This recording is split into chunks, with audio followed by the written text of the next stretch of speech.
Hey everybody, this is Betsy Veldman for Papertrey Inc. Welcome for another Make It Monday.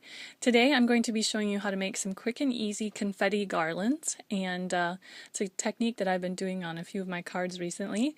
Kind of fun, very festive, and it's quick and easy. Let me show you how. So I'm starting off with a 4 by 5.5 inch panel of Stamper Select white cardstock, and I'm just going to go ahead and start off by stamping a few of these cute little banners from the birthday style stamp set across the top. I'm using Raspberry Fizz ink, and then I'm going to go ahead and add a few stamped in Orange Zest ink.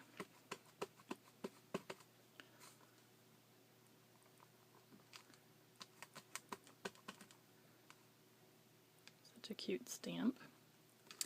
Okay, so then we have some cute little banners across the top, and I'm going to add a text block Party Time die cut over the top of that. And I have some foam adhesive already on the back side of this, so I'll just go ahead and stick that down.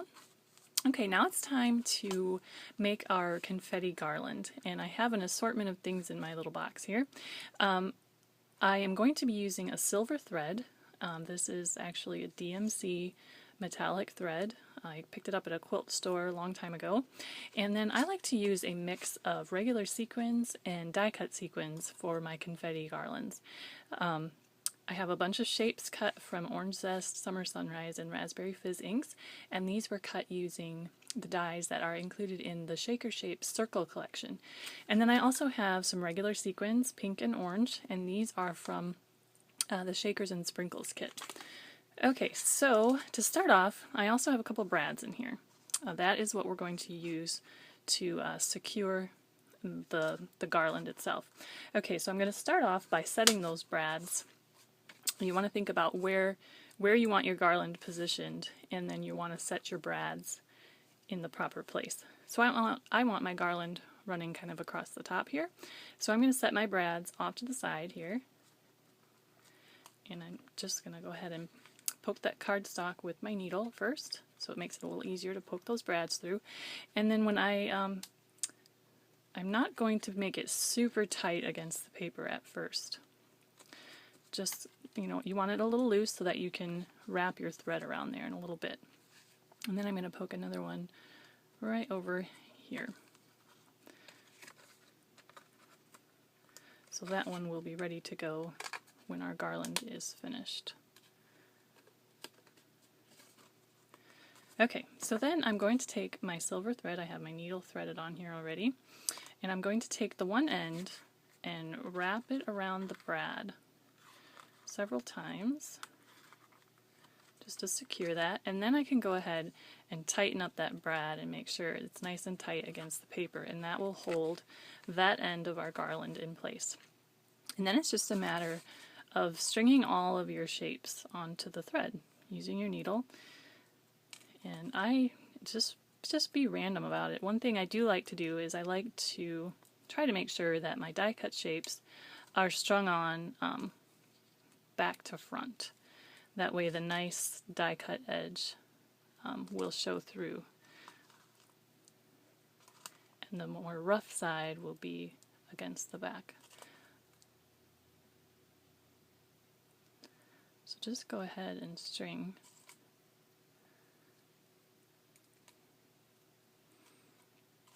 stars and circles.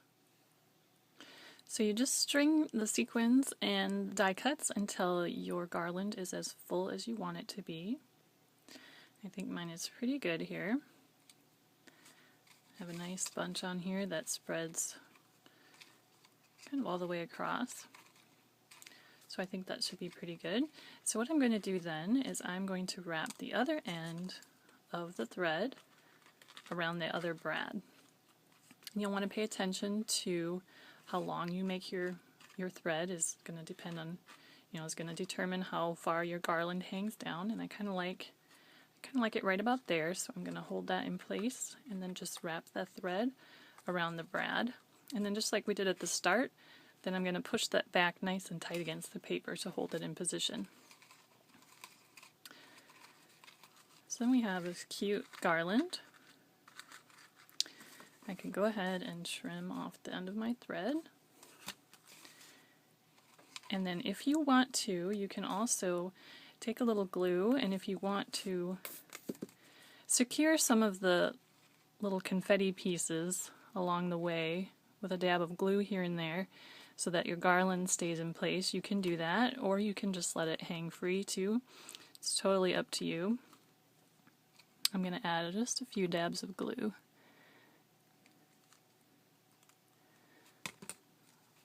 I'll add one there, and then I'll kind of add one in the center here.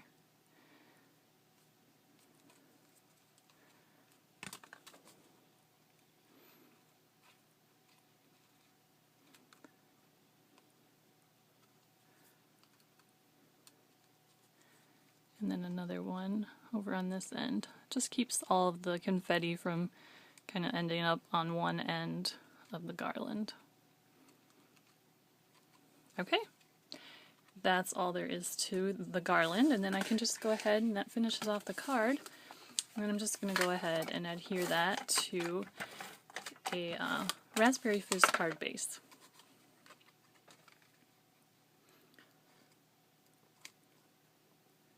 Okay, so that finishes it off. Super fun and easy way to make some cute confetti garlands. Thanks for watching. This has been Betsy Veldman for Papertrey Inc. And I hope you'll join in on this week's challenge and by entering your project into the In Links collection on Nicole's blog.